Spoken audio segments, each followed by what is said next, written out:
I'm sure you're wondering why I, as Emeritus Professor of Philosophy from Oxford University, am here talking to you about holiday spirit. And of course, I'm not just referring to the lashings of eggnog which we regularly imbibe at the faculty Christmas meeting.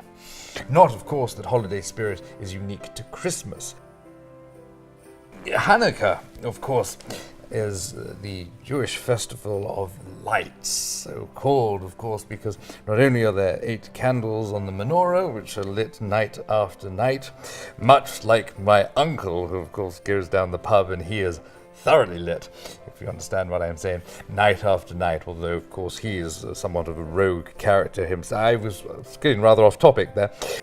One has to say, the Festival of Light in some ways heralds in a period of great hope, and that really is the message of December around the world. And celebrating again with family, bringing back one's loved ones and gathering under the mistletoe.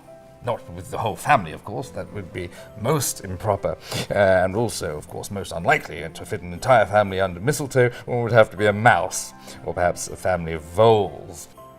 How marvelous that we are able to offset those dark days of winter with the bonhomie of lights, mulled wine, and a general sense of goodwill to all men. And of course, when I say men, I don't wish to exclude the ladies, because of course this is homo, as in the Latin homo, men, that is mankind, as opposed to Latin vir, which of course would be men as opposed to women. And of course, when I say Latin homo, that is as opposed to the Greek homo, and of course homo there meaning same. And of course, we all recognize the usage of that word in homogeneous.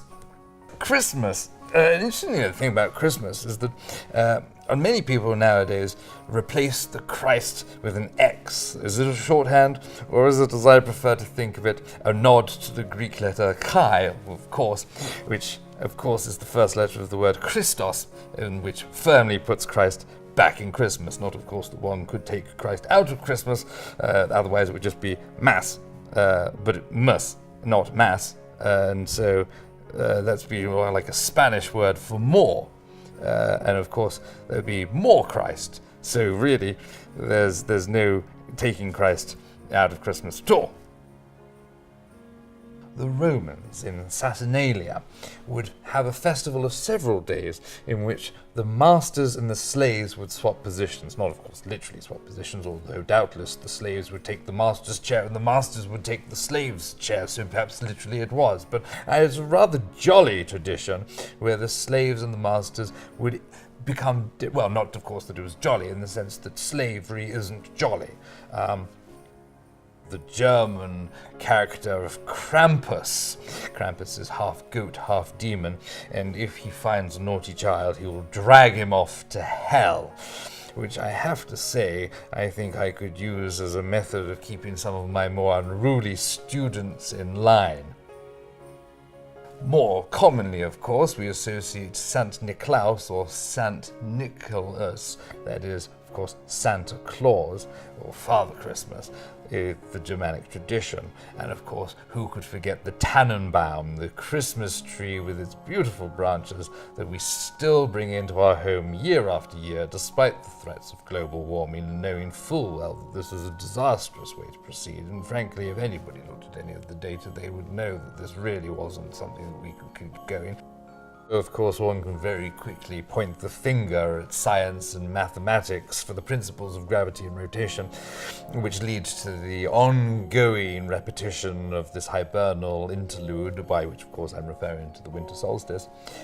In more recent years, we have seen thriving new and wonderful celebrations such as Kwanzaa, which is a celebration of African heritage and has 7 key principles, including responsibility and self-determination and faith. And just to be clear, that is not just a woman's name, nor indeed am I thinking of the wonderful song by George Michael, which reminds us, of course, that we all ought to have faith, which of course is not meant to exclude atheists in any way, and of course atheists are very welcome to enjoy this period of hope and revival that comes during this December wonderland. And I think it was George Michael, if I recall correctly, who reminded us that last Christmas I gave you my heart. This Christmas, who knows what we'll find underneath the tree. That German tree, which found its way through the history books to our very porch. And so, I take this opportunity to wish all of you at home a very Merry Kwanzaa Hanukkah holidays. Very happy holidays to you all. Hi, we are Thomasse. Thank you so much for watching our video. Please subscribe to our YouTube channel for new videos every week, and make sure to share this video with your friends. Thanks so much. Bye. Happy holidays. Happy holidays.